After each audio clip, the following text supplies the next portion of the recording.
L'Île-de-France, située au cœur du bassin parisien, est riche en matériaux bruts destinés à la construction. Parmi ces matériaux, le gypse. Son exploitation représente 68% de la production française. Dans le Val d'Oise, seuls 2 sites sont encore exploités. La carrière souterraine de Bessancourt et la plus grande carrière à ciel ouvert de France, celle de Cormeilles-en-Parisis. Quant à la carrière de Villiers-Adam, elle n'est plus en activité.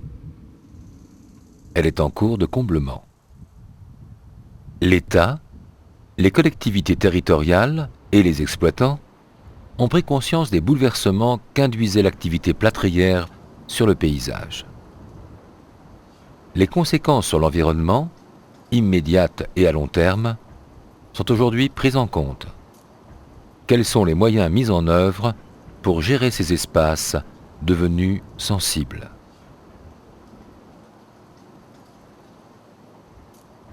Le massif de l'Authil a été exploité jusqu'en 1979 pour alimenter la fabrication du plâtre. Aujourd'hui abandonnées, ces anciennes carrières font l'objet d'une surveillance suivie par le service de l'Inspection générale des carrières. Nous sommes sur le massif de l'Authil, cette énorme butte qui borde le département du Val d'Oise au sud-ouest de la ville nouvelle. Sous cette butte, une énorme couche de gypse aussi qui a été abondamment exploitée à travers le temps. Uniquement des carrières souterraines, des piliers, des rues. Le vieillissement de ces constructions sous le poids du recouvrement qui varie de 20 à 70 mètres. Et les processus de vieillissement génèrent soit la ruine des piliers, soit la ruine des toits. Et quand un toit se ruine, on obtient ce phénomène d'effondrement qu'est le fontis, c'est un effondrement brutal et inopiné de la surface qui peut être gravement pénalisant pour la sécurité des personnes et des biens. En fait, ce qu'on voit ici, c'est les 2 fontis, le plus ancien en premier plan, qui est apparu à peu près en 99, et puis celui qui est apparu en 2001 à la suite des grands épisodes pluviométriques. C'est pas tellement la ruine de la carrière qui a été accélérée par la pluviométrie, c'est les terrains de surface qui se sont surchargés en eau et qui ont amené juste la petite charge nécessaire à l'effondrement, qui était déjà largement amorcé par les processus normaux de ruine de la carrière. Le service a à sa charge de les lever dans le détail. Exactement la position des piliers, des contours, etc. pour pouvoir les reporter sur le plan du cadastre et informer le public. Alors voilà le plan de la carrière où nous nous trouvons. Tous ces petits rectangles, ce sont des piliers de masse qui ont été laissés par le carrier pour assurer le soutènement et la bordure de la carrière est figurée par ce petit trait. Alors on voit ici le fontis qui s'est produit en 99 et puis celui qui est apparu en 2001 à la suite des grands épisodes pluviométriques de ces 4 dernières années. On voit très bien que tous ces accidents se produisent à des carrefours, même dans d'autres zones. Pour vous donner une idée, ceci, ça fait pile 1 hectare. Il y a aussi des effondrements qui, par leur répartition, montrent qu'il y a une ancienne carrière souterraine abandonnée à cet endroit-là aussi, mais dont on n'a jamais eu les plans dans les archives des anciens services des mines.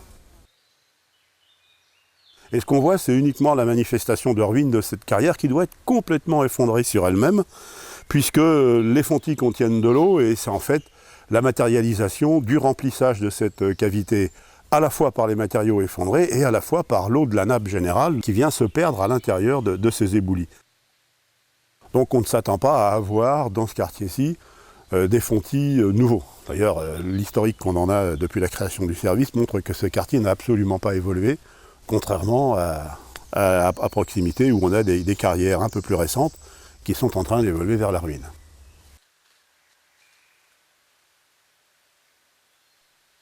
Au cours des années 70, la législation évolue et tient compte autant des risques que de la modification du paysage. La réhabilitation des sites devient une obligation. Sur le terrain, la Direction régionale de l'industrie, de la recherche et de l'environnement s'assure de l'application effective de la réglementation, en particulier de l'obligation de réaménagement des sites faite aux exploitants. Donc depuis 1994, toute exploitation de carrière doit pour pouvoir exploiter, déposer un dossier de demande d'autorisation auprès du préfet. Et ce dossier comporte une étude d'impact sur l'environnement et une étude de danger. Donc un commissaire enquêteur est nommé par le tribunal de grande instance qui suit l'enquête publique. Celle-ci dure 1 mois.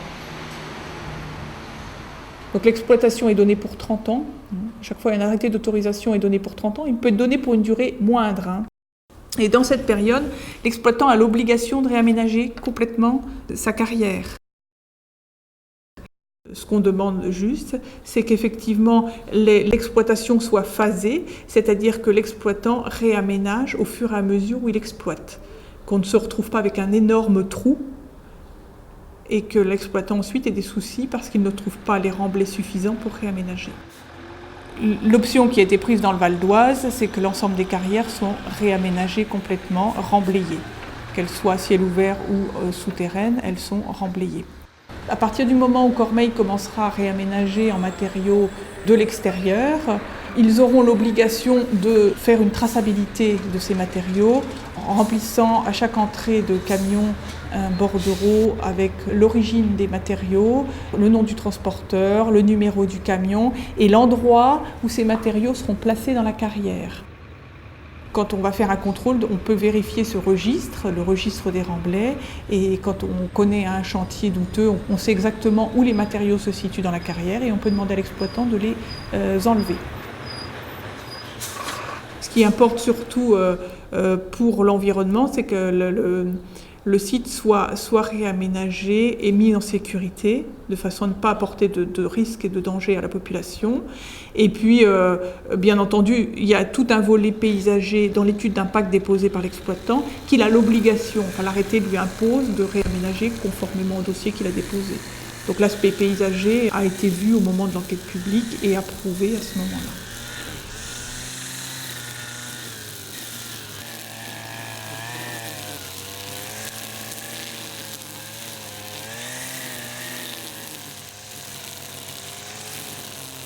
Pour les carrières souterraines, donc, il y a aussi l'obligation de réaménager, donc c'est aussi par phasage, c'est-à-dire que l'exploitant ne peut pas non plus creuser des galeries indéfiniment et réaménager une fois que tout est creusé.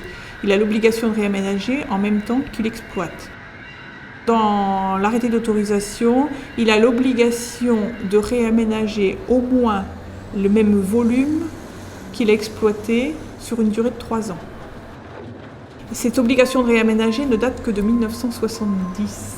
Donc il y a un fort retard sur les exploitations de la forêt de Montmorency.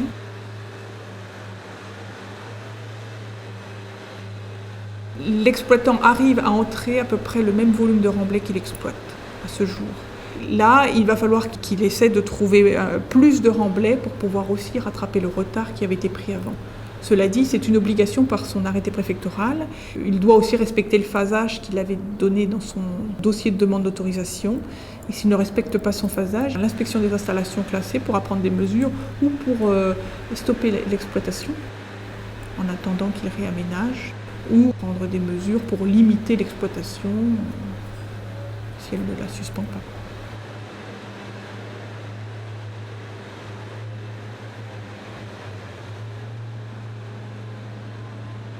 L'exploitant doit apporter des solutions à la gêne qu'il est susceptible d'apporter à l'environnement. Puisque lors d'une exploitation de carrière, notamment une carrière à ciel ouvert comme celle de Cormeilles en Parisis, l'exploitant crée des énormes trous, donc il faut gérer toutes les eaux de ruissellement pendant l'exploitation. Donc il y a la création de bassins d'orage, bassins de retenue des eaux, avant rejet vers le milieu naturel. L'exploitant est tenu d'analyser l'impact de son installation sur l'environnement. Au niveau du bruit, dans une installation de carrière, les bruits sont essentiellement liés aux installations de broyage, concassage des matériaux, mais également des tirs d'explosifs.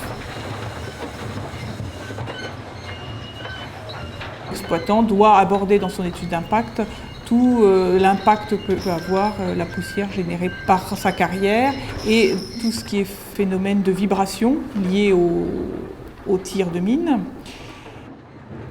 toute façon, même aujourd'hui, les tirs de mines donc, sont encadrés dans l'arrêté préfectoral par des mesures de précaution, c'est-à-dire que l'exploitation n'a pas le droit de se faire à moins de 300 mètres des habitations. Et à chaque fois qu'on s'approche à moins de 500 mètres des habitations, l'exploitant a l'obligation de prévenir toutes les habitations concernées par cette zone pour que, s'il le souhaite, les personnes puissent demander un constat de leur habitation avant que l'exploitant commence à exploiter. Ça permettra de montrer si oui ou non il y a eu une incidence de l'exploitation dans cette bande de 500 à 300 mètres.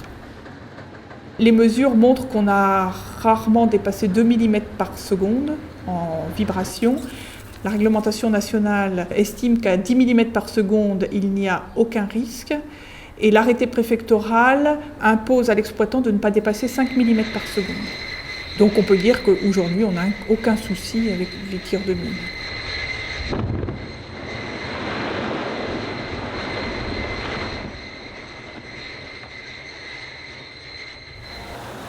La carrière de Villiers-Adam est en fin de vie. L'extraction s'est arrêtée et la phase de réaménagement est en cours. L'exploitation de la carrière comprenait deux phases. Première phase, la phase de traçage, où on traçait donc des galeries pour récupérer le gypse. Et la deuxième phase, donc, qui était la phase du réaménagement, était la phase donc, des affaissements dirigés. Alors les affaissements dirigés, ça consistait en quoi? Ça consistait à affaiblir les piliers et on torpillait ces piliers pour affaisser les terrains situés au-dessus. Et donc en surface, aujourd'hui, on a 25 hectares de la forêt de Montmorency qui sont descendus de 3 mètres, d'une altitude de 3 mètres, mais quand on est sur la zone affaissée, on ne se rend pas du tout compte que les terrains sont descendus de 3 mètres. La mise en œuvre de cette méthode s'accompagnait d'un suivi très fin de tous les impacts. Pour chaque tir d'affaissement dirigé, un tas d'appareils était disposé tout autour de cet affaissement dirigé dans les habitations pour mesurer justement l'impact de ces vibrations. Au niveau de la surveillance de la nappe perchée, il y a tout un réseau de piézomètres qui sont installés sur toute la forêt, proche de la zone affaissée, mais également très éloigné. Et donc ce réseau de piézomètres permettait de suivre l'évolution de la nappe. L'étude d'impact précisait qu'il y avait certaines zones humides actuelles qui ne seraient plus des zones humides et certaines zones sèches qui deviendraient des zones humides. Donc on déplaçait en fait les zones humides actuellement en forêt de Montmorency. Et ce qui fait qu'effectivement, certaines espèces qu'on retrouvait dans certains secteurs, on ne les aurait pas retrouvées. Donc il y avait une petite gêne au niveau de la faune. Mais l'inquiétude était surtout sur l'alimentation des grues et puis notamment aussi du lac d'Anguin, qui est alimenté par la nappe perchée de la forêt de Montmorency.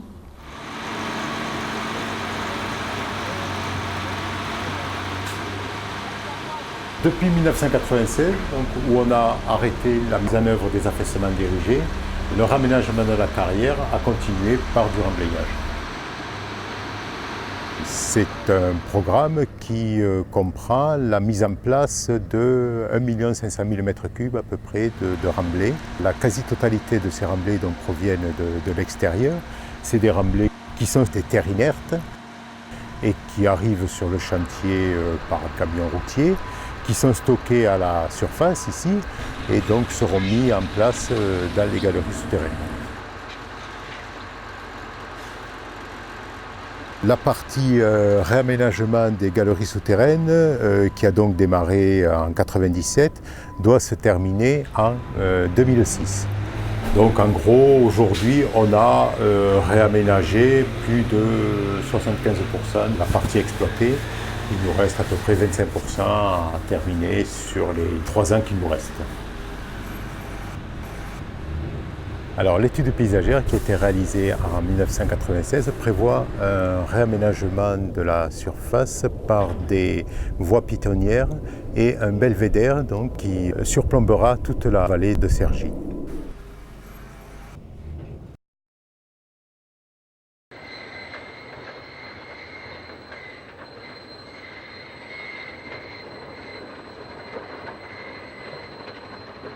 La carrière de Cormeilles-en-Parisis est aujourd'hui exploitée par la société British Plasterboard qui a repris le site des sociétés Lambert. Cette carrière à ciel ouvert s'étend sur une centaine d'hectares.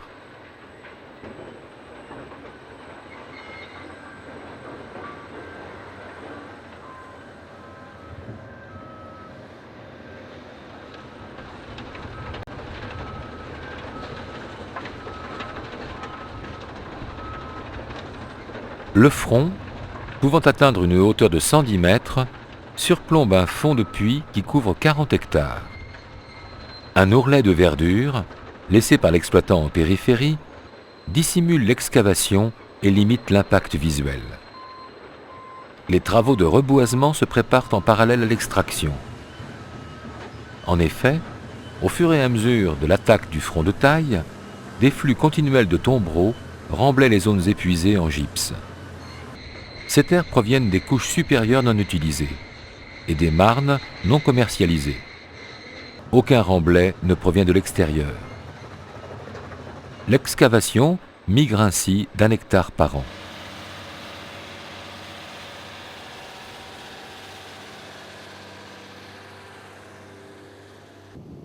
L'Agence régionale des espaces verts suit avec attention le réaménagement des carrières destinées, comme celle de Cormeilles-en-Parisis, à devenir des lieux de promenade ouverts au public.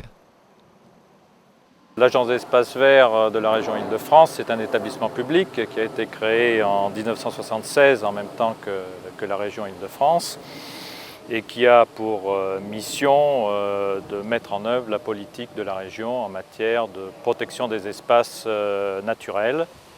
Alors, dans le cas des carrières de Cormeilles, le principe de réaménagement a été de reconstituer la butte de Cormeilles à peu près à l'identique à ce qu'elle était avant l'exploitation.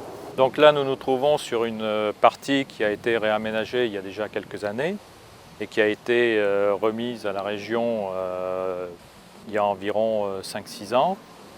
Derrière le grillage, il y a un secteur qui appartient encore à la société qui exploite la carrière et qui a été remblayé il y a à peu près 4 ans et qui a été replanté ces 2 dernières années. Et cette partie sera normalement rétrocédée à la région d'ici 2004-2005.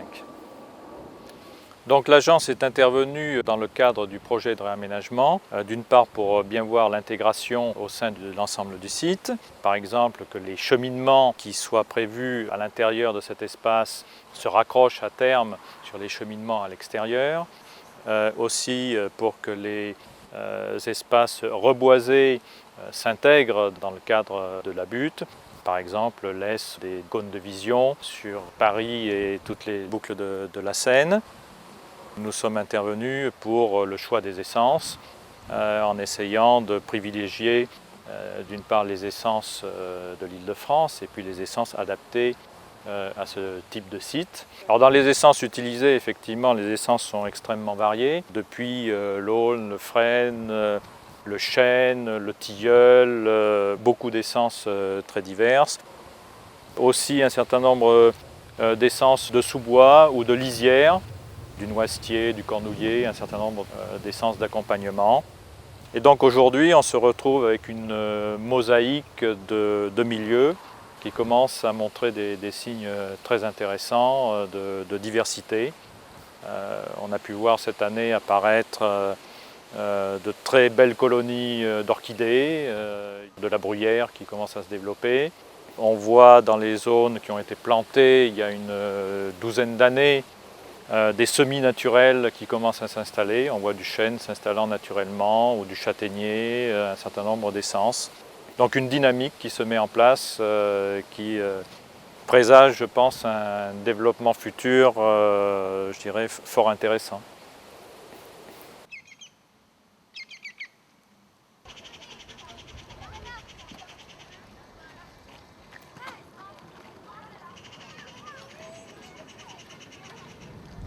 Des centaines d'hectares ainsi réhabilités s'intègrent progressivement dans la ceinture verte d'Île-de-France. Dans le parc départemental de Villetaneuse, limitrophe du Val d'Oise, le public peut encore lire les traces de l'ancienne carrière.